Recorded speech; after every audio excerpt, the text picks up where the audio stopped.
Dr.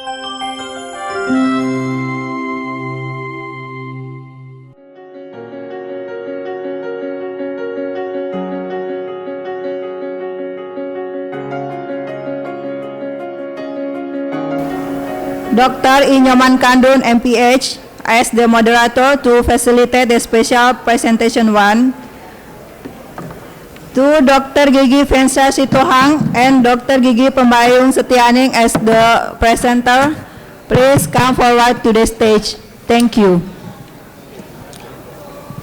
Mohon perhatian teman-teman semua, silahkan duduk pada tempatnya karena segera kita akan mulai. Nanti ada waktu lagi untuk makan siang, silahkan berselfie ria pada saat itu. Karena tujuan daripada pertemuan ini National Scientific Meeting. Beliau meminta mendapat kesempatan untuk menyampaikan masalah yang sedang dihadapi di DIY, yaitu mengenai leptospirosis yang sedang merebak di daerah beliau. Nanti coba akan kita diskusikan, dan kemudian dari Direktur SKK akan menyampaikan program imunisasi di Indonesia, strategi dan tantangannya, karena topik kita adalah mengenai imunisasi. Masing-masing punya kesempatan 15 menit, ya.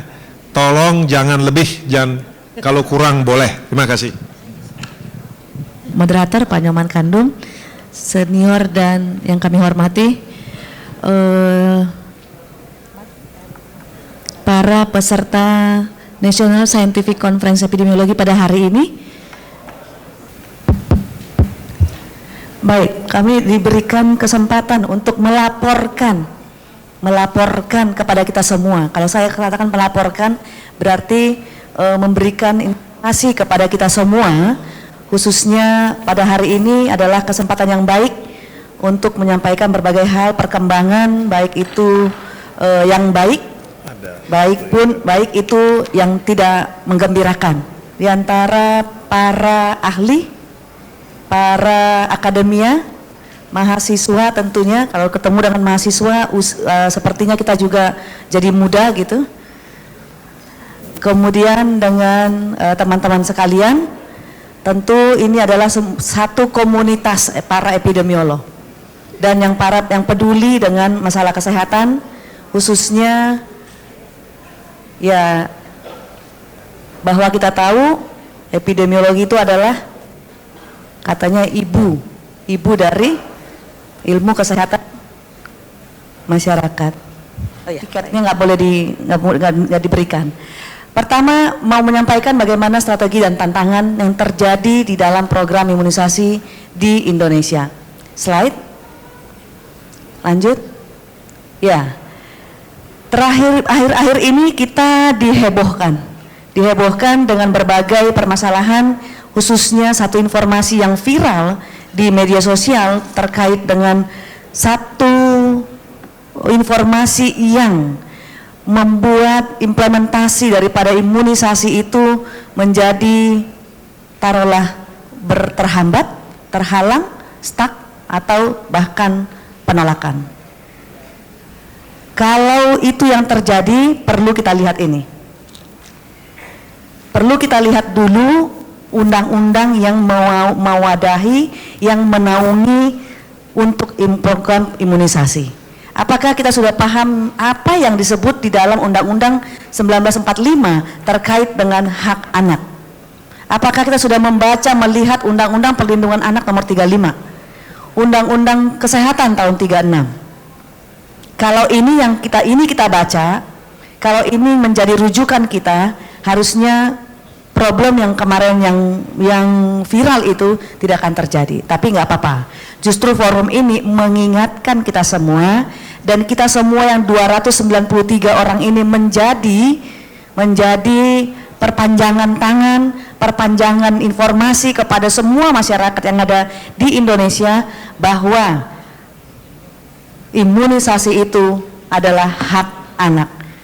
Imunisasi itu adalah wajib. Justru itu juga bahwa imunisasi itu masuk di dalam pelayanan dasar, sehingga di dalam Undang-Undang 23 tahun 2014 yang mengatakan urusan wajib tentang pelayanan kesehatan itu masuk, ya imunisasi masuk dalam itu, Dan imunisasi ini masuk di dalam standar pelayanan minimal, yang artinya bahwa SPM itu adalah kinerja dari pemerintah daerah, yang artinya itu juga adalah wajib. Ya, kalau ini sudah kita pahami, artinya nanti ada slide-slide berikutnya yang mengatakan kenapa kita bisa terjadi dengan kondisi yang saat ini. Slide. Ya, turunan daripada undang-undang yang tadi kita bahas di atas, di awal, tentu bagaimana mengimplementasikannya.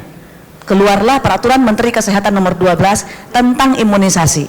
Ada 2, program, pilihan. Hanya ada 2, bahwa untuk imunisasi itu hanya ada 2 imunisasi jenisnya, yaitu imunisasi program dan pilihan. Kalau berbicara program, program sama dengan wajib. Program sama dengan dilaksanakan terus-menerus dan berkesinambungan. Itu di mana program ini ada yang rutin, ada yang tambahan, ada yang khusus. Kalau yang rutin ini paket. Paketnya adalah dasar dan lanjutan, nggak bisa dipotong. Nggak bisa dipotong antara dasar saja gitu. Tidak bisa, tapi harus dilanjutkan dengan lanjutan. Karena apa? Ada beberapa antigen yang memang harus diberikan untuk mendapatkan perlindungan yang maksimal. Kita ambil saja contoh campak yang harus diberikan juga pada usia di bawah 2 tahun, 18 bulan, kemudian difteri, sampai pada anak sekolah, di bias dan sebagainya, sampai pada wanita usia subur. Kalau tidak sampai di sini, ini perlindungannya tidak sampai seumur hidup. Nah, ini yang terjadi. Jangan-jangan ini yang terjadi dari kondisi kita kemarin. Adanya KLB difteri itu. Kalau seorang epidemiolog tentu sudah bisa melihat ini. Faktor resikonya, faktor pengaruhinya apa gitu ya. Kemudian ada imunisasi tambahan, ini tentu sesuai dengan kajian epidemiologi.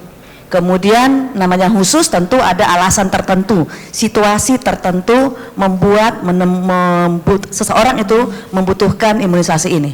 Begitu. Lanjut. Slide, ya. Bahwa kita juga punya target, namanya pencegahan, pengendalian itu tentu ada targetnya. Target baik itu nasional maupun global. Pertama, untuk bahwa kita bersyukur sudah bebas dari polio. Tapi targetnya bukan hanya country by country, harus dunia ini. Nah, kalau dunia, tentunya semua negara walaupun dia saat ini sudah bebas, kalau masih ada negara yang masih ada endemis, masih ada kasus virus polio liar, tentu negara-negara yang bebas sekalipun tetap harus mempertahankan. Yaitu caranya bagaimana? Untuk nanti kita saat ini mempertahankan bebasnya, nanti tujuannya adalah bagaimana eradikasi di 2020. Tidak ada kata lain selain menutup immunity gap dengan mencapai imunisasi rutin, ini khususnya untuk polio. Polio dalam hal ini adalah BOPV dan IPV yang tinggi dan merata. Untuk mendapatkan imunitas sebenarnya kata kuncinya itu yang nantinya akan berulang pada setiap antigen, itu adalah cakupan yang tinggi, kualitas yang cukup, dan tinggi dan merata. Kemudian dari sisi kekarantinaannya, ketika seseorang akan pergi ke daerah endemis, khususnya daerah yang 3 ini, tentu harus mempunyai perlindungan. Sebaliknya juga, kalau seseorang itu didapatkan pendatang tidak mempunyai status imunisasi terhadap polio, tentu saat itu juga harus dilakukan untuk imunisasinya, dilengkapi imunisasinya. Siapa yang melakukan ini? Tentu teman-teman yang bergerak di pintu masuk negara. Jadi perannya itu sangat penting ketika kondisi ini terjadi. Jangan sampai masuk ke dalam wilayah, masuk ke negara kita, kondisi yang ada di daerah endemis. Begitu. Kemudian yang berikutnya adalah memperkuat surveillance AFP dan surveillance polio lingkungan. Yang kedua, target globalnya adalah eliminasi campak dan pengendalian rubella sindrom tahun 2020. Oleh karena itu juga, kenapa kita pada tahun 2017 kemarin dan tahun 2018 ini sudah memperkenalkan namanya vaksinasi measles rubella. Itu semua tahapan untuk mencapai eliminasi ini.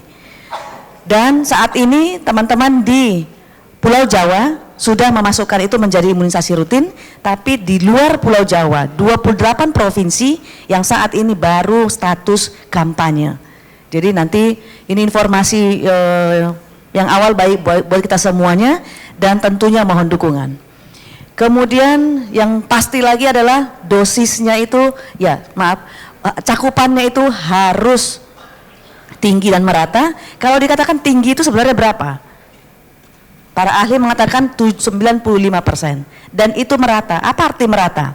Merata itu bukan hanya nasional level, tapi sampai unit terkecilnya itu desa dusun itu memang harus sampai pada cakupan yang tinggi. Masih Kemudian 5 menit ya. baru slide kedua Pak. Kalau gitu langsung slide terima kasih. Baik, saya upayakan mencobanya Pak. Kemudian melaksanakan investigasi penuh ketika ada KLB campak, dan tentunya itu harus dikonfirm lab dan melaksanakan penguatan surveillance-nya pada rubella dan surveillance rubella dan pengembangan surveillance CSR-nya. Lanjut. Wah, ini harus membuat strategi.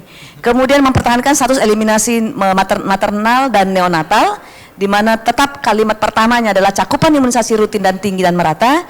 Imunisasi TD pada WUS, ini tadi kami sampaikan, harus mendapat sampai pada WUS. Jadi mulai dari bayi sampai kepada usia di bawah 2 tahun baru didapatkan WUS, baru namanya mendapatkan perlindungan seumur hidup. Itu kemudian persalinan yang bersih dan oleh tenaga kesehatan, dan kembali adalah peran kita semua untuk bagaimana kinerja surveillance tetanus neonatorium yang adekuat. Slide.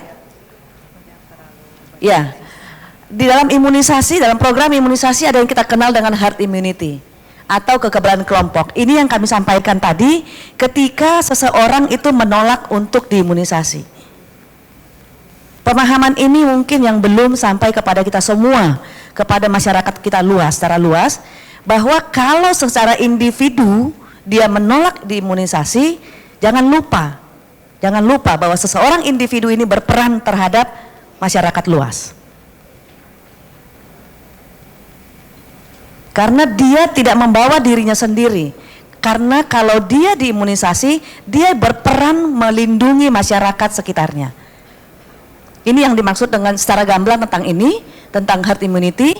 Oleh karena itu, tadi yang kami sampaikan, kenapa harus cakupannya tinggi dan merata. Dan kalau ini terjadi, bahwa ada anak-anak yang tidak diimunisasi, tentu itu secara epidemiologis, teman-teman para epidemiolog sudah bisa membayangkan, bukan tidak mungkin akan terjadi lagi yang namanya KLB penyakit yang lainnya. Dan penyebarannya akan lebih cepat, dan yang dirugikan siapa? Gitu, lanjut. Slide. Ya, Pak, nanti dikurangi ya Pak, bukan saya yang lambat, slide yang lambat Pak. Ya, kita menyampaikan status imunisasi, schedule, jadwal imunisasi. Yang kami sampaikan tadi, saya tidak akan detail, tapi ini berdasarkan usia yang menjadi imunisasi dasar yang harus dilanjutkan pada imunisasi lanjutan di bawah 2 tahun, dan nanti dilakukan pada bias beberapa antigen sampai yang namanya saat ini ada HPV. Ini belum secara rutin di seluruh Indonesia, tapi secara epidemiologis dengan kajian tertentu dia ada dilakukan di beberapa tempat. Kemudian tentunya ini ada lihat umurnya, dan ada di bayi, ada di balita, di baduta, ada di SD, dan nanti ada di WUS. Slide. Ya, lanjut. Bagaimana kebijakan measles, rubella, vaksinasi yang saat ini menjadi hot issue. Bahwa kita sebelum mengintroduce masuk ke dalam program imunisasi rutin, dia harus diperkenalkan dulu dengan kampanye imunisasi. Yaitu, apa artinya kampanye itu? Yaitu berupa pemberian imunisasi measles rubella secara massal, dan ini tidak dipungut biaya, artinya gratis, artinya kita dapat terlindungi dengan measles dan campak dan rubella, tapi mendapatkannya dengan free. Kemudian bahwa saat ini sudah diperkenalkan di Pulau Jawa 6 provinsi tahun lalu, dan saat ini sudah masuk ke dalam program imunisasi rutin, dan tahun 2018 ini masuk kampanye di 28 provinsi di luar Pulau Jawa, dan tahun 2019 tentunya menjadi imunisasi rutin seluruh Indonesia. Kemudian ya slide yang selanjutnya, lanjut ya balik, yang balik ya, ini tadi yang kami sampaikan, yang targetnya tentu harus 95%. 95% sasaran imunisasi baik itu di Pulau Jawa maupun di luar Pulau Jawa nantinya harus 95%. Siapa targetnya? Ada umur 9 bulan sampai di bawah 15 tahun pada bulan Agustus dan September. Bulan Agustus itu di sekolah, bulan September itu ada di fasilitas pelayanan kesehatan, baik itu posyandu, puskesmas dan lain-lainnya. Kalau total daripada kampanye imunisasi ini bisa spektakuler angkanya 70 juta anak, dan tentunya terima kasih kepada Pulau Jawa 6 provinsi pada tahapan pertama ini cakupannya mencapai 100%. Itu lanjut. Ya, kenapa dilakukan? Ini alasannya selain rekomendasi WHO tentu harus ada namanya rekomendasi dari penasehat ahli imunisasi Indonesia, yang Pak Nyoman juga ada bagian daripada ITAGI dalam hal ini. Kemudian rekomendasinya adalah harus melakukan kampanye imunisasi tambahan secara massal sebelum penggantian vaksin campak dan MR dengan cakupan 95% lebih, sama dengan lebih, dan tujuannya adalah meningkatkan kekebalan masyarakat secara cepat. Jadi kalau tidak kampanye dulu itu kalau dibuat langsung rutin itu mungkin tidak berharap banyak gitu. Kemudian kalau kekebalan masyarakatnya bisa terbentuk secara cepat, tentu kita berharap transmisi virus campak itu bisa juga diputuskan. Kemudian yang akhirnya dia bisa menurunkan angka kesakitan, kematian dan juga kematiannya. Itu oleh karena itu untuk kampanye measles rubella ini dari awal tadi Pak Dirjen juga mengatakan masalah kesehatan tidak pernah bisa diselesaikan oleh sektor kesehatan sendiri. Sasarannya di mana, aturannya di mana, gitu, sangat terkait semuanya. Oleh karena itu dukungan yang kuat sangat diperlukan untuk mencapai keberhasilan kampanye imunisasi MR ini dari seluruh lapisan, dari semua komponen termasuk masyarakat. Slide. Bagaimana situasi saat ini? Ini saya tidak menyampaikan kepada kita semua, baca semuanya. Saya hanya mengatakan bahwa dari 3 komponen indikator ini 2016-2017 memang tercapai semua. Target nasionalnya tercapai semua. Tapi cukupkah gambaran nasional menggambarkan kondisi yang sebenarnya? Ternyata tidak. Kalau melihat ini semuanya tercapai, lanjut. Tapi kalau kita lihat, kita breakdown, kita zoom in, ini sampai ke kabupaten saja, ini sudah terlihat. Misalnya di 2016, ini kantong-kantong untuk kantong-kantong imunisasi. Ini terlihat sekali bahwa di 2016 bergeser dari merah, dari hijau ke kuning, dari kuning ke merah. Ini masih Pulau Jawa. Bagaimana kondisi yang lainnya? Ini masih imunisasi dasar lengkap.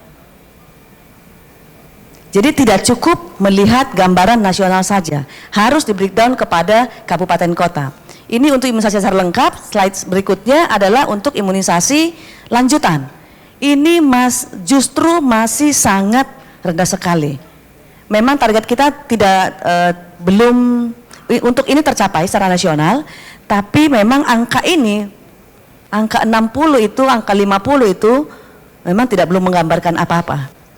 Ya, tapi ini kondisinya bahwa untuk melihat 2016-2017 baik untuk DPT, HB, HIB maupun campak MR itu kondisinya seperti ini.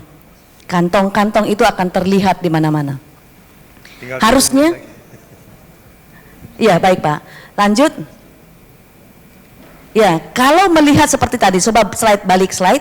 Melihat kondisi tadi seperti ini. Slide berikutnya. Kita lihat dari tahun 2014, 2015, 2016, kantong-kantong tadi yang harusnya sudah diintervensi oleh teman-teman di lapangan, kondisinya masih menyisakan 1,7 juta anak yang belum diimunisasi. Nah, ini saya laporkan kepada kita semua, lalu ini kondisi yang ada, lalu bagaimana peran kita? Apa yang harus kita lakukan? 1,7 juta anak belum diimunisasi atau imunisasinya tidak lengkap. Ya, karena kumulasi daripada kantong-kantong yang tadi. Lanjut. Ya, dari hasil riset daripada teman-teman di Litbang, ini ada beberapa alasan utama yang tidak diimunisasi. Yang sepertinya menurut kita kalau dia takut panas, yang kita tahu bahwa 2-3 hari pun itu panasnya akan hilang dengan sendirinya. Tapi apa yang bisa kita tangkap di sini, informasi ini? Bahwa jangan-jangan yang tahu bahwa kalau itu panas konsekuensi daripada imunisasi, jangan-jangan yang tahu itu akan hilang pada 2-3 hari berikutnya cuma kita yang di ruangan ini. Masyarakat lain tidak tahu. Tentu ada peran yang belum kita laksanakan di sini, yang belum kita yang belum jalan gitu ya, yang belum jalan. Kemudian keluarga tidak mengizinkan tempat imunisasi jauh, sibuk, repot dan sebagainya. Kalau membayangkan anak atau bayi dibawa ke pelayanan kesehatan, siapa yang tergambar membawanya? Pasti yang lebih tua, orang tua atau ya saudara lebih tua. Di mana mereka? Apakah mereka pekerja? Tentu ini juga harus disentuh. Kalau pekerja, bagaimana dengan dunia usaha? Apakah dunia usaha juga sudah memikirkan bahwa pegawai-pegawainya, karyawannya juga punya tanggung jawab untuk menyelesaikan ini? Apakah juga dunia usaha memanfaatkan ataupun memberikan kesejahteraan ini bagi pekerjanya? Tentu ini juga sudah coba kami lakukan, tentu kita semua juga harus melakukan ini, bagaimana dunia usaha punya peran untuk ini, untuk menyelesaikan yang namanya 1,7 juta anak tadi. Ya, kemudian sering sakit, tidak tahu tempat imunisasi dan sebagainya. Lanjut. Nah, ini terkait dengan KLB campak dan rubella sejak tahun 2015-2017. Kalau kita lihat bandingkan saja 2015-2016, ini jumlah KLB-nya makin tinggi walau sedikit berkurang di tahun 2017, tapi jumlah kasusnya lihat. Jumlah kasus daripada campak rubella itu pada tahun 2016 itu angkanya juga cukup tinggi, cukup besar, walau berkurang di tahun 2017, tapi provinsi yang terkenanya pada tahun 2017 itu meningkat sampai 30 provinsi. Itu lanjut. Setelah melihat tadi kasus campak yang begitu besar, kita bandingkan dengan setelah melakukan vaksinasi MR di Pulau Jawa. Ternyata sangat signifikan berkurang dari jumlah kasusnya sangat signifikan berkurang. Kita bisa lihat dari tahun 2017 mulai dari Januari sampai pada pelaksanaan MR pada bulan Agustus dan September, dan setelah MR-nya itu kita bisa lihat yang dari 400 sekian menjadi 9 atau 2 bahkan 6 kasus. Ya, ini berharap bisa berjalan dengan baik, dengan cakupan yang tinggi dan sebagainya, nanti dimasukkan ke dalam imunisasi rutin, sehingga kita bisa on the track untuk yang namanya tadi target-target tadi kita bisa eliminasi measles rubella pada tahun 2020. Selanjutnya ini kasus, selanjutnya adalah KLB-nya, slide. Ya, ini untuk KLB-nya juga signifikan, bisa kita lihat kontribusi daripada campaign MR itu. Bahkan laporannya sejak pelaksanaan kampanye MR itu KLB sudah tidak ditemukan untuk 6 provinsi. DKI, Banten, Jawa Barat, Jawa Tengah, Jogja dan Jawa Timur. Memang di Agustus ini bisa terlihat masih banyak sekali, tapi setelah itu sudah tidak ada KLB. Kalau seorang epidemiolog melihat ini, ya lihat dulu dong faktor yang lain gitu ya. Apakah laporannya bagus, sudah bagus, ketepatan, kelengkapan dan sebagainya. Tapi ini yang terjadi. Ini yang kami laporkan kepada teman-teman sekalian. Mari kita lihat apakah kita sudah laporannya sudah cukup bagus, gitu ya. Lanjut. Ini menyampaikan kepada Bapak sekalian, ini peta kasus difteri yang terjadi sampai minggu ke-13 di 2018. Lanjut. Oke. Dari semua yang kami laporkan tadi, kondisi dan kebijakan yang ada, ini tantangannya. Pada pelaksanaannya ternyata masih banyak rumor negatif tentang imunisasi. Mari kita kembalikan pada slide pertama. Apakah benar kita sudah memahami bahwa imunisasi itu adalah hak anak? Apakah ibu, orang tua, kita semua sudah memberikan hak itu kepada anak? Kemudian takut KIPI tadi, solusinya ada. Kemudian masalah geografis, tapi bukan berarti kalau dia tidak terjangkau, lalu dibiarkan tidak terimunisasi. Ini pun ada solusinya. Kemudian kualitas pelayanan imunisasi yang belum merata, terutama untuk sumber daya, termasuk tingginya tingkat pergantian petugas terlatih. Kemudian sistem pencatatan dan pelaporan, yang menjadi kinerja daripada teman-teman surveillance di sini yang belum berjalan optimal. Kemudian di Kementerian Kesehatan itu memang ada penerapan one gate policy, pengadaan logistik yang memang dibuatkan satu pintu. Ini juga menjadi antrian, menjadi masalah yang memang perlu masih kita lihat kembali, kita review kembali. Lanjut. Ya. Kalau melihat tadi berbagai permasalahan dan tantangan yang ada, lalu apa strateginya? Tidak ada kata lain, peningkatan cakupan imunisasi yang tinggi dan merata serta terjangkau. Strateginya apa? Sudah ada. Hanya mengingatkan kembali. Hanya mengingatkan kembali yang tidak atau yang belum terimunisasi, yang cakupannya belum tinggi merata, belum 95% dan sebagainya, tentu ada strategi-strateginya. Apakah di sweeping, apakah drop out follow up, apakah backlog fighting, pada 3 tahun berturut-turut tidak uji dan sebagainya, crash program dan sebagainya. Hanya ini sering dilupakan. Teman-teman di puskesmas itu memang sepertinya mengejar cakupan, setelah cakupan tercapai, oke, gitu. Padahal cakupan 95% masih menyisakan 5% sasaran. Apalagi kalau cuma 80%. Itu. Kemudian peningkatan kualitas pelayanan imunisasi melalui petugas yang kompeten, peralatan logistik yang standar dan sebagainya. Dan tentunya tidak kalah pentingnya adalah bagaimana menggerakkan masyarakat untuk mereka paham, mau, dan akhirnya action mau menjangkau pelayanan kesehatan, dalam hal ini untuk pelayanan imunisasi. Dan tentunya bukan hanya kita sendiri, bagaimana organisasi masyarakat, organisasi profesi seperti hari ini di ruangan ini, lintas sektor, lintas program, termasuk dunia usaha dan mitra lainnya. Jadi mari kita list semuanya, siapa saja stakeholder dan yang bisa berperan untuk membantu ini. Lanjut. Ya, tentu untuk daerah sulit, ada namanya SOS, Sustainable Outreach Services ya. Ini memang sudah ada. Ini satu strategi untuk melaksanakan atau strategi untuk penguatan imunisasi daerah sulit. Tentu kita bekerja sama dengan semua lintas sektor termasuk TNI, Polri dan swasta. Nanti dia ketika sasaran datang semua imunisasi dilengkapi tanpa melihat status imunisasi gitu ya. Lanjut. Oke, itu tadi untuk imunisasi. Untuk surveillance-nya seperti apa? Pertama adalah deteksi dini dan penguatan sensitivitas, penemuan kasus AFP ini untuk AFP, dan PD3 untuk polio, dan ini PD3I lainnya, campak, difteri, tetanus, dan lainnya, melalui melibatkan seluruh fasilitas pelayanan kesehatan termasuk praktek swasta, dan sosialisasi penemuan kasus dengan melibatkan organisasi kemasyarakatan, profesi lintas sektor, dan tentu semua lini, semua komponen, baik itu media, melalui media, elektronik, cetak dan sebagainya, dan semua sarana kita manfaatkan. Dan saat ini memang dengan media sosial itu sudah tidak kalah, tidak lagi diragukan kehandalannya dan kecepatannya. Tentu memang informasi-informasi yang positif bisa kita manfaatkan lewat ini. Yang kedua, untuk penguatan surveillance-nya adalah peningkatan pengambilan dan pemeriksaan spesimen di laboratorium untuk konfirmasi diagnosa. Dan ketiga adalah bagaimana penyelidikan epidemiologi dilakukan secara menyeluruh pada setiap kejadian luar biasa.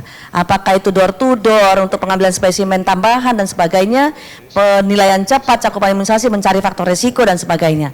Kemudian penguatan laboratorium rujukan nasional dan pengembangan pelaporan berbasis web yang saat ini laporannya itu adalah berbasis individu.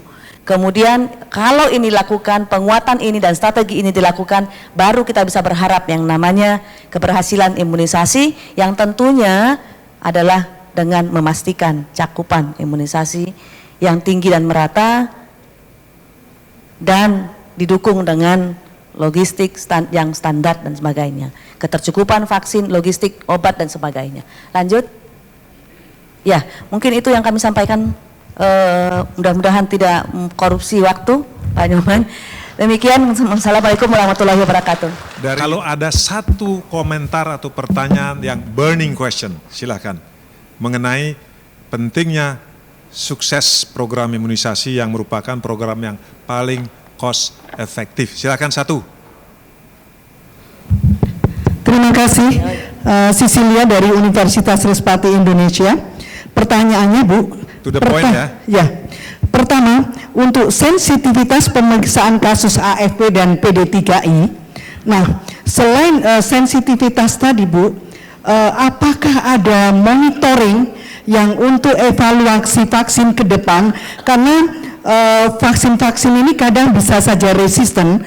Apakah ada semacam evaluasinya untuk melihat ini masih ada strainnya sama atau strainnya new strain? Itu pertanyaan pertama. Yang kedua, yang tadi Ibu pertama memaparkan herd immunity. Jangan nambah lagi. Ya, herd immunity dari cakupan tadi saya lihat tidak angka rate tapi angka mutlak.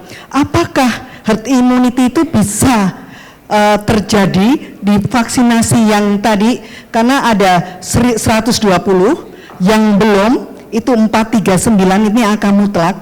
Apakah herd immunity itu tidak ada di imunisasi ini atau harus total coverage? Itu saja dua pertanyaan dari saya, sama evaluasi untuk antisipasi dengan adanya new strain tadi yang ada bagus, sensitivitas sudah dilakukan, tapi gimana antisipasi? Apakah ini pemeriksaannya tuntas? Takut khawatir ada vaksinnya sudah nggak potensi lagi, tetapi saya rasa pasti ada itu monitoring. Terima kasih. Wassalamualaikum warahmatullahi wabarakatuh. Ya, penggunaan vaksin juga kita sudah punya, yang ujungnya nanti tentu kita bisa melihat apakah vaksin poten atau tidak. Dari hulunya kita sudah mengantisipasi, namanya untuk mendapatkan satu perlindungan yang lebih baik dari satu pelaksanaan imunisasi. Kita sudah punya strategi atau punya kebijakan yang namanya, mungkin Bu Sisil juga tahu karena Bu Sisil ini juga dulu dari Kementerian Kesehatan, dari P2P. Dan terima kasih banyak, beliau juga terus bersuara dan melakukan berbagai hal, berbagai penelitian di Universitas Respati ya Bu Sisil ya, dalam hal ini.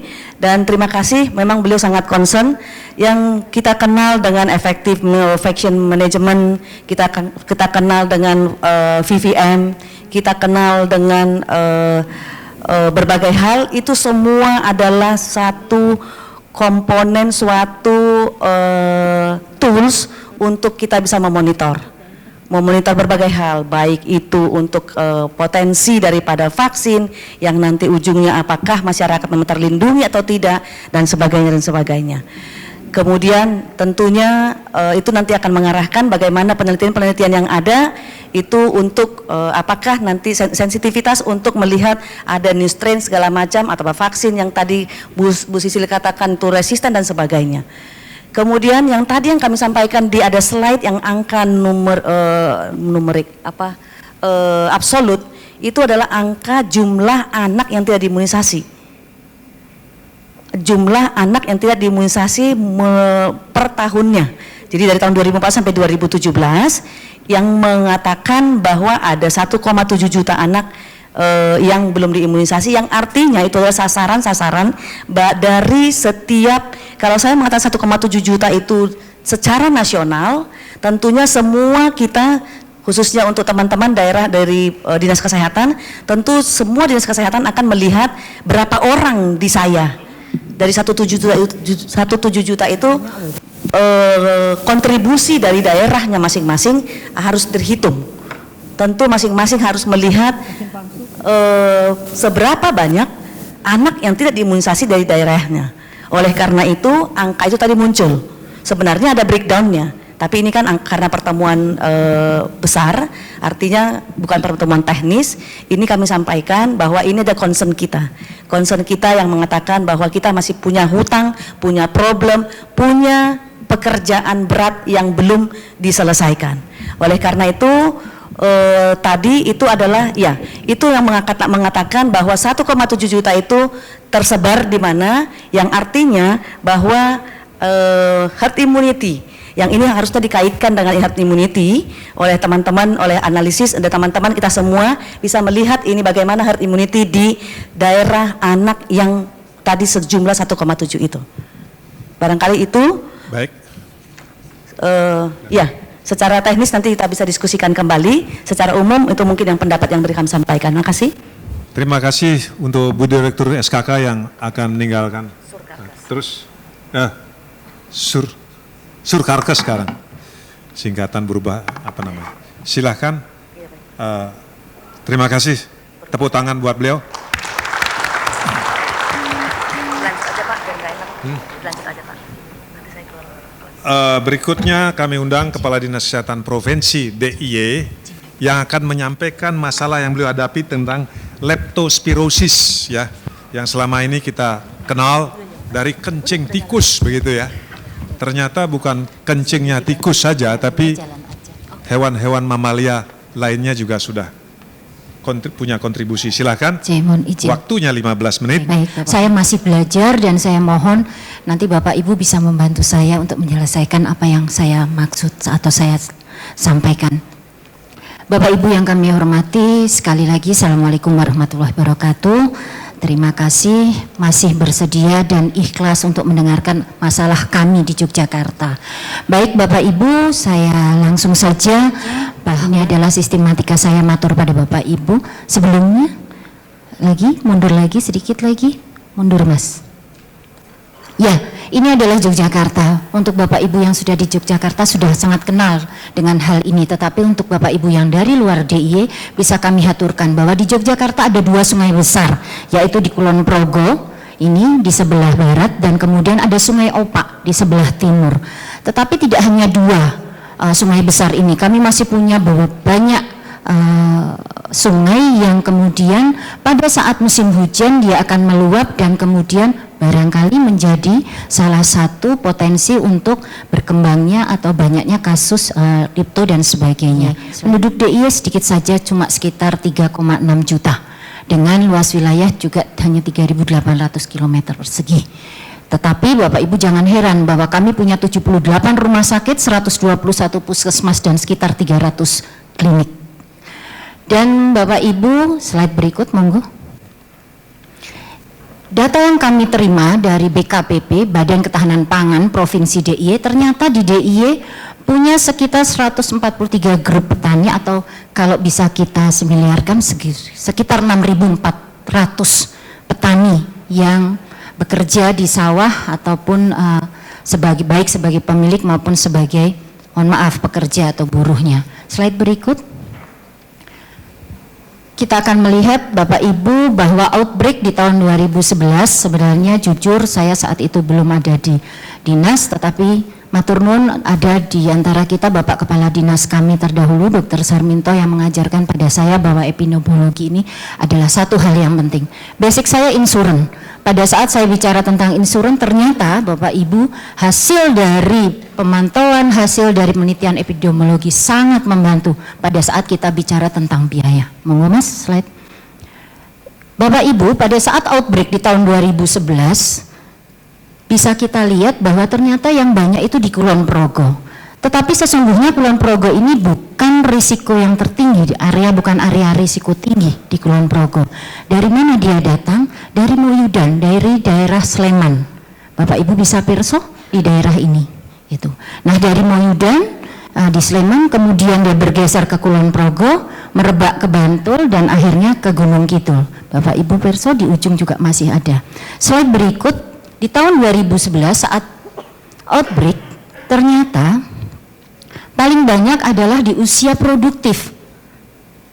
Datanya lebih banyak pada pria, karena memang pria yang bekerja, dan kemudian di slide berikut menyampaikan bahwa banyak oleh atau diderita oleh para petani. Hampir 79% kasus yang ada saat outbreak tahun 2011 itu adalah petani, yang kemudian peternak dan sebagainya. Yang menarik Bapak Ibu, pada outbreak di tahun 2011, atau kalau boleh saya lebih maju lagi, di tahun 2009 sampai 2011, kondisi-kondisi ini meningkat, monggo Mas, pada saat musim panen. Nah, ini juga barangkali terjadi di wilayah Bapak Ibu, di provinsi Bapak Ibu, maka saat musim panen, pasca panen, terjadi kasus lepto yang meningkat. Secara sekilas kami akan menyampaikan peta transmisi di daerah-daerah tertentu, khususnya di daerah Bantul, di mana saat itu cukup banyak kasus leptospirosis. Lanjut Mas. Ini di Bantul pada saat 2011. Saya tidak akan membahasnya satu persatu, mohon izin karena terbatasnya waktu, tapi kami akan tinggalkan file ini, Bapak Ibu bisa menambah wacana Bapak Ibu. Slide berikut monggo. Ini di daerah-daerah lumpur, di daerah Bantul juga yang cukup banyak. Slide berikut. Dan ini daerah di mana sungai-sungai, daerah yang cukup banyak di daerah sungai yang tadi saya matur, kasus-kasusnya cukup banyak. Slide berikut, Bapak Ibu, yang dapat kami ambil dari outbreak di tahun 2011, bahwa ternyata kami bisa memetakan pola transmisi pada saat panen. Kemudian tentu saja para petani itu memiliki risiko tertinggi untuk kondisi ini. Transmisi pada lepto banyak di daerah sungai dan lumpur, daerah lumpur, yang saya pikir juga karena sungai ini berpotensi untuk menyimpan kasus-kasus ini. Dan yang terakhir adalah untuk pencegahan dari outbreak ini, saya pikir perlu cepat pendiagnosaan, kemudian treatment dan rujukan yang utama juga. Pembelajaran dari sisi negatif dari outbreak ini, Bapak Ibu, saya tidak tampilkan, tapi saya ingin bersama Bapak Ibu mohon nanti masukan. Sisi negatif dari outbreak, kalau tadi keuntungannya kami mendapatkan ini adalah belum adanya data faktor resiko yang melatar belakangi kondisi atau kasus ini. Nah, kalau boleh saya matur bahwa keberadaan data faktor risiko ini sesungguhnya sangat dibutuhkan pada saat kita akan melakukan suatu kebijakan atau menurunkan suatu strategi dalam menanggulangi kasus ini secara tepat sasaran dan tepat treatment. Pada saat outbreak kami beruntung mendapat dana dari PHP saat itu 2011 dan mengakomodir beberapa hal. Nah, ini tadi saya matur kenapa data itu tidak kemudian ada, data itu juga sampai hari ini non sewu juga belum kami miliki, karena pada saat PHP mengakomodir kebutuhan kami maka kami hanya bisa memetakan wilayah, kemudian dilakukan survei vektor, adanya komunikasi lintas program yang tentu saja kami sangat butuhkan, dan yang terakhir adalah bagaimana kemudian para tenaga kesehatan kami dapat mengambil suatu hikmah dengan mengupdate knowledge dari para tenaga kesehatan ini. Slide berikut. Kalau kami boleh matur di tahun 2017 yang baru saja lalu, maka slide monggo. Ini yang kami bisa sampaikan Bapak Ibu, bahwa jumlah kasus, kemudian kasus kematian dan CFR akibat lepto yang ada di Yogyakarta, Bapak Ibu bisa melihat bahwa tadi saya sudah matur gitu ya. Di Kulon Progo ini masih basis, kemudian Bantul, tetapi yang menarik adalah di Gunung Kidul ternyata cukup tinggi gitu ya CFR-nya. Slide berikut Bapak Ibu, saya matur, mohon maaf saya cepat berlari karena waktunya terbatas. Dari slide ini Bapak Ibu boleh saya haturkan bahwa ternyata ada hubungan yang kuat antara berjalannya waktu dengan jumlah kasus. Bapak Ibu bisa lihat di hijau ini di tahun 2017 juga semakin banyak, kemudian juga kasus kematiannya juga cukup cukup tinggi, cukup kuat ada hubungan antara kondisi ini dan waktu yang berjalan. Slide berikut. Di tahun 2018 ini data kami baru sampai di Maret 22, tanggal 22 Bapak Ibu, bahwa kasus terbanyak adalah di Bantul. Tetapi kasus kematian yang terbanyak adalah di Gunung Kidul. Kalau boleh saya matur, ini barangkali adalah karena disparitas dari health services. Tadi saya sudah sampaikan pada Bapak Ibu. Topografi, geografi di Gunung Kidul yang kemudian servis pelayanan kesehatan atau sarana pelayanan kesehatan juga tidak cukup banyak di Gunung Kidul. Tidak seperti di Sleman ataupun di kota. Tetapi kemudian Bapak Ibu, kalau saya boleh matur di Kulon Progo ini cukup banyak, hasil evaluasi sementara yang bisa kami sampaikan adalah karena kondisinya di Kulon Progo ini telat merujuk. Tidak demikian dengan yang di kota. Di kota juga cukup tinggi, tetapi karena telat menentukan diagnosa.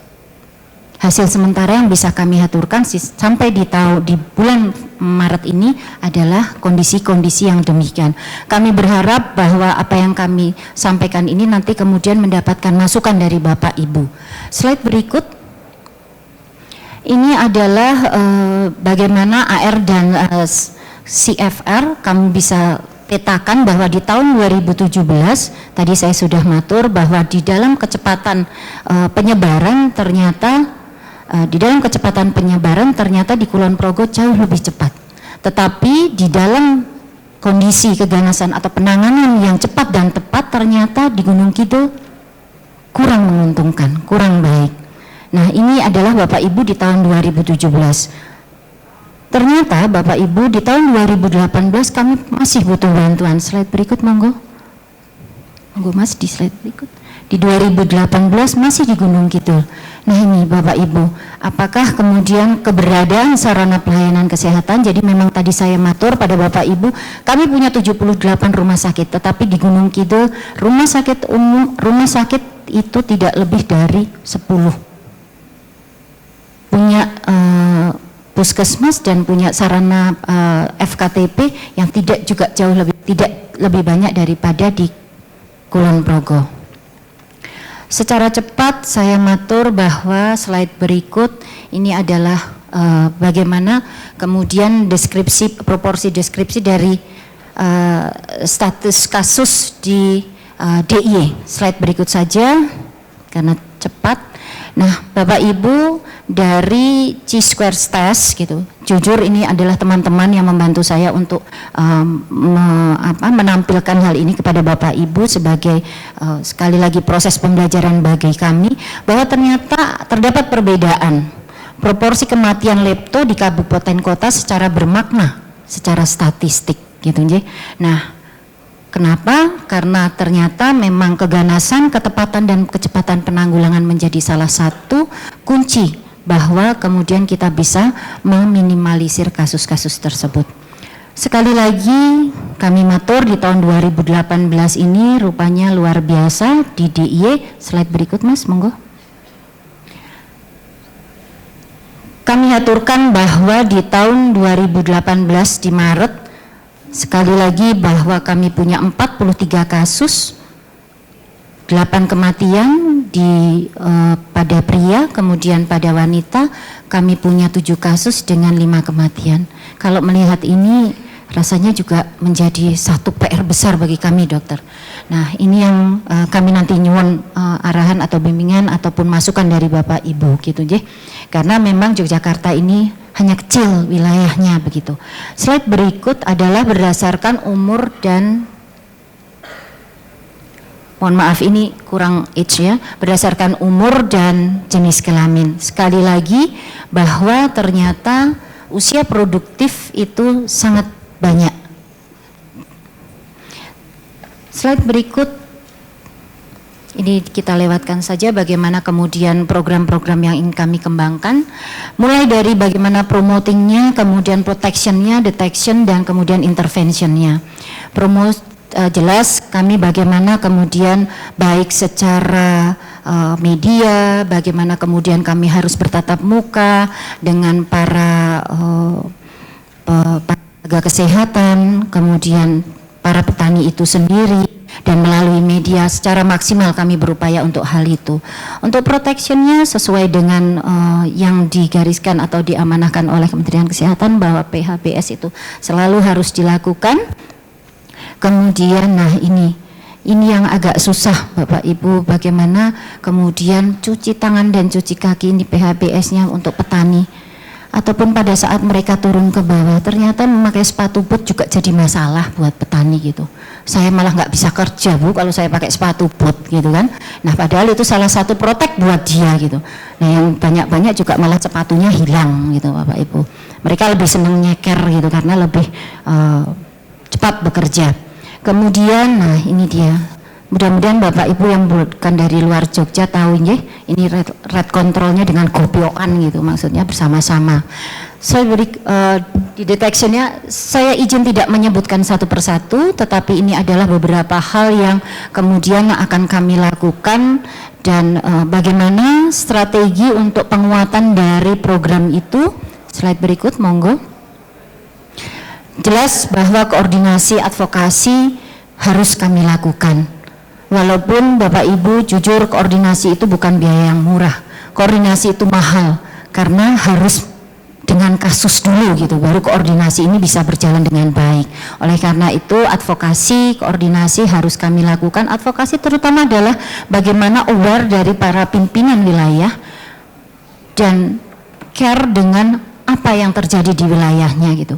Kadang-kadang hanya sekali lagi teman-teman di puskesmas lagi yang akhirnya memiliki beban yang luar biasa gitu. Nah koordinasi ini yang memang kami butuhkan. Tentu saja bagaimana kemudian para tenaga surveillance, kemudian laborat, kemudian dokter dan perawat juga harus kami tingkatkan. Bukan berarti tidak mampu, tidak. Saya yakin Bapak Ibu pun yang ada di sini adalah sudah mempunyai keahlian luar biasa. Tetapi kadang-kadang teman-teman kami di lapangan kalau sudah dengan rutinitas yang secara administrasi kemudian harus dan butuh diupdate knowledge-nya kembali. Kalau tadi saya sudah matur bagaimana strategi dan program untuk penguatan program ini, maka implementasinya slide berikut adalah jabaran dari yang kami aturkan sebelumnya. Bagaimana kemudian koordinasi tadi tidak hanya bidang kesehatan. Kalau tadi ada gambar mengapa data. Sudah cukup Pak? Ya baik. 2 slide lagi nih Bapak, mohon izin. Bagaimana kemudian kami merapat dengan Dinas Pertanian, BKPP itu menjadi skala prioritas. Dan yang terutama adalah bagaimana memahamkan masyarakat terutama para petani. Nah ini yang agak sulit Bapak Ibu karena ternyata kita tidak bisa bicara dengan para petani dengan bahasa kita, tetapi bahasa awam yang mereka perlukan. Sekali lagi kami merasa bahwa komunikasi dengan pemangku kepentingan di luar bidang kesehatan ternyata memang harus kami pelajari lebih baik lagi. Yang terakhir pada slide kami, 2 yang terakhir slide monggo Mas. Ini salah satu gambaran saja bahwa ada satu rumah yang kondisinya seperti ini gitu. Saya izin tidak membacakan, tapi kemudian bagaimana kita untuk mengidentifikasi dan menyelesaikan kalau 20%, 30% kondisi rumah tangga seperti ini. Slide berikutnya Bapak Ibu, kesimpulan bahwa lanjut saja Mas.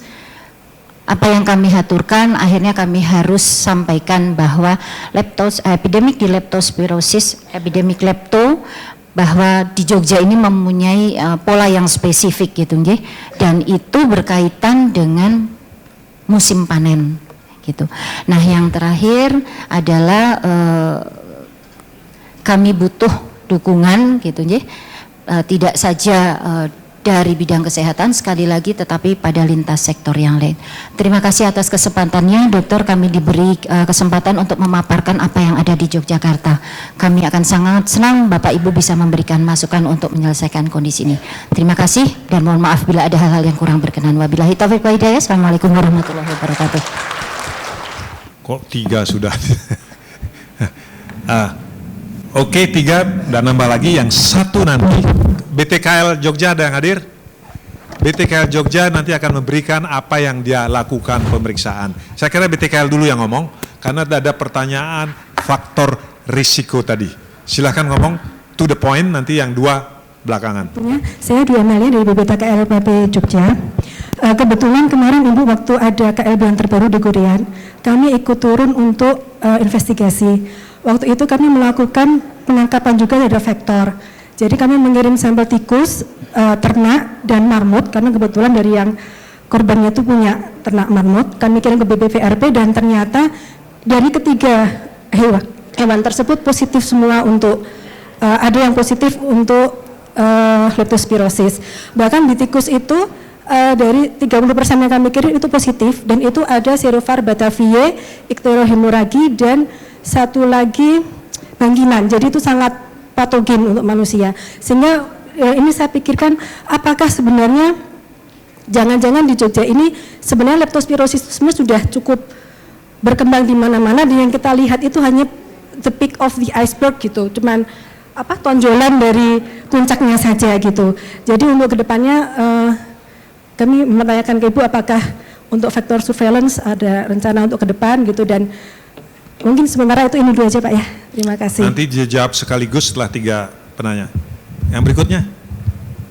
Ya. Terima kasih atas presentasinya yang bagus sekali. Di sini untuk membantu saja, sebenarnya tadi leptospira itu kan faktor risiko, sudah tadi dari tahun ke tahun sudah kelihatan naik turunnya. Nah sekarang ini sebenarnya juga untuk teman-teman dari FETP juga mungkin bisa melakukan suatu penelitian tentang kasus kontrol. Jadi kasusnya yang leptospira dengan kontrol yang tidak leptospira, nah itu bisa dilihat dari alat pelindung dirinya, kemudian vektornya apa, apakah tikus, apakah marmut atau yang lainnya, kemudian juga lingkungannya. Ya, di sini juga bisa penelitian tersebut dengan menggunakan PCR supaya tahu apakah jenis tadi.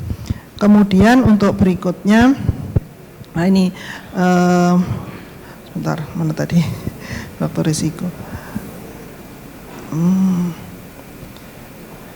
Mana tadi ya?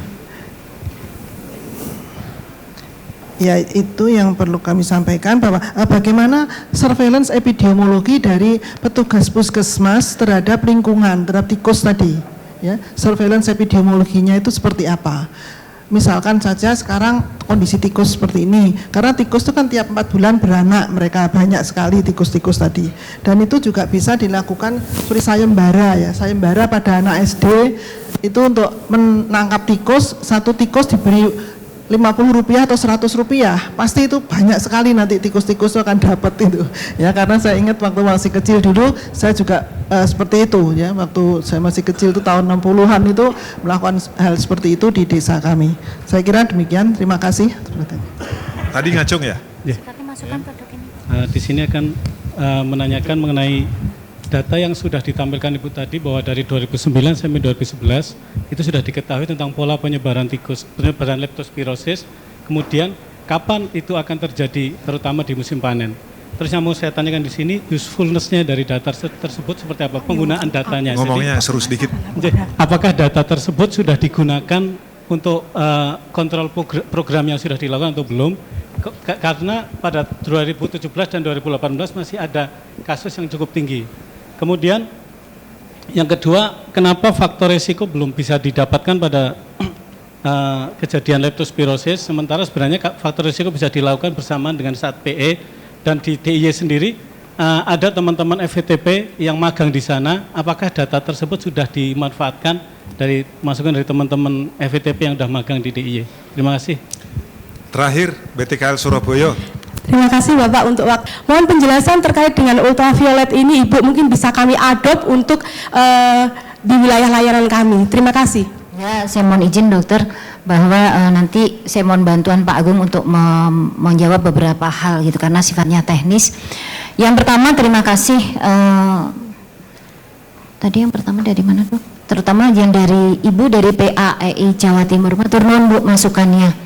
Beberapa hal memang upaya sudah kami lakukan, tetapi memang kalau kita melihat bahwa yang pertama tadi, Nun Sewu, penanya pertama tadi tentang faktor surveillance sih, seperti iceberg, Iya, tetapi kalau saya tadi dari paparan kami haturkan bahwa sebenarnya kasus ini lebih banyak di daerah-daerah tertentu saja gitu, dan sifatnya sporadis gitu.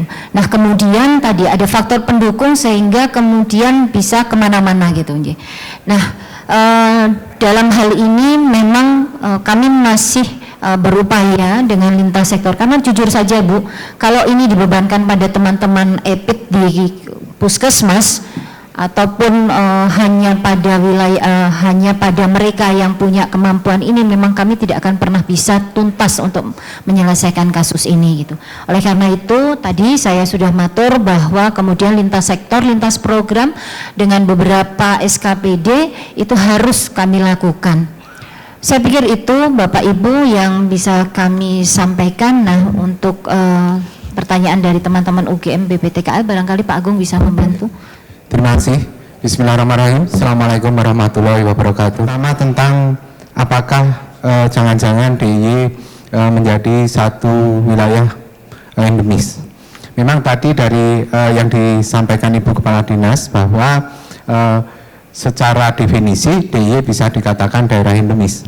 Mengapa demikian? Kemungkinan yang pertama saat ada outbreak yang pertama penanganannya belum tuntas sehingga penyakit berjalan terus, sehingga tadi disampaikan berkembang dari satu wilayah ke wilayah yang lain. Itu yang pertama. Yang kedua tentang peran dari mahasiswa yang magang di lapangan. Kenapa tidak diketahui faktor risiko? Kami sampaikan Bapak Ibu bahwa yang terjadi di lapangan kalau ada kasus yang ditanya adalah orang yang sakit apakah mereka terpapar atau tidak. Sedangkan orang yang tidak sakit mereka terpapar atau tidak itu belum sempat ditanyakan. Sehingga yang terjadi kita mempunyai data insiden pada terpapar atau tidak terpapar. Padahal risiko bisa dihitung apabila kita bisa membandingkan insiden terpapar, tidak terpapar, dan tidak sakit, terpapar atau tidak terpapar. Sehingga pada kesempatan ini mungkin teman-teman adik-adik mahasiswa yang ada di FETB silahkan kalau mau meneliti faktor risiko leptospirosis yang kasusnya tadi sudah disampaikan. Tentang surveillance untuk jenis tikus kami sudah lakukan tahun 2011. Mengapa demikian? Karena saat itu ada tadi disampaikan Ibu Kadinkes ada pembiayaan dari PHP dan setelah itu pembiayaannya tidak ada, sehingga untuk surveillance vektor memang data terakhir pada tahun 2011. Apakah sudah digunakan data untuk pengambilan keputusan? Tadi Bu Kepala Dinas sudah sampaikan.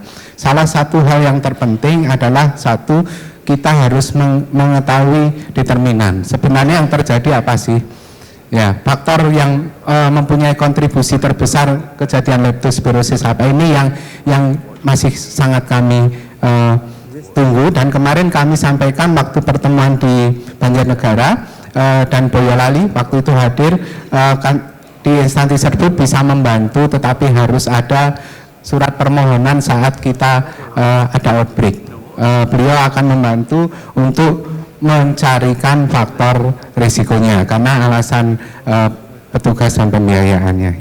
Yang terakhir, bagaimana manifestasi lingkungan dengan UV tahun 2011 juga dikerjakan, ternyata cukup efektif menggunakan ultraviolet bisa menurunkan jumlah bakteri, kasus leptospirosis karena kondisi di tanah yang awalnya positif menjadi negatif. Itu informasi tahun 2011 yang sudah dikerjakan. Saya kira demikian Ibu Bapak sekalian, mudah-mudahan memberikan gambaran lebih jelas lagi. Terima kasih. Billahi taufiq wal hidayah. Assalamualaikum warahmatullahi wabarakatuh. Last but not least, two questions. One is the risk factors you've shown about farmers and being near the river are pretty much known. I wonder, have you thought about looking at the farmers and doing more studies, like a case control study, to see what behavior of the farmers lead to transmission? Okay. And the second question, there's people with leptospirosis who are not farmers, how did they get infected? Perilaku daripada petani. Yang kedua, kenapa kok kasusnya bukan petani? Mohon maaf, saya tidak bahasa Indonesia.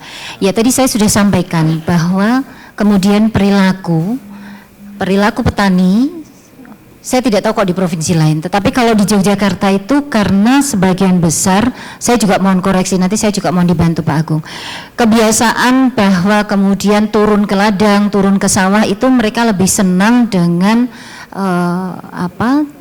tanda petik, belum secara maksimal memproteksi dirinya sendiri. Contoh adalah misalnya pemakaian sepatu boot.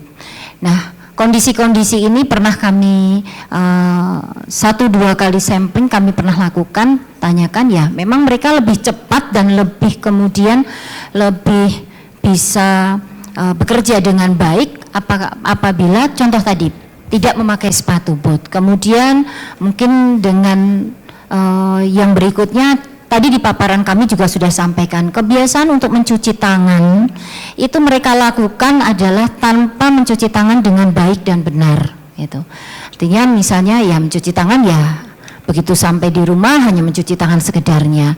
Nah, ini adalah beberapa behavior atau beberapa perilaku yang kemudian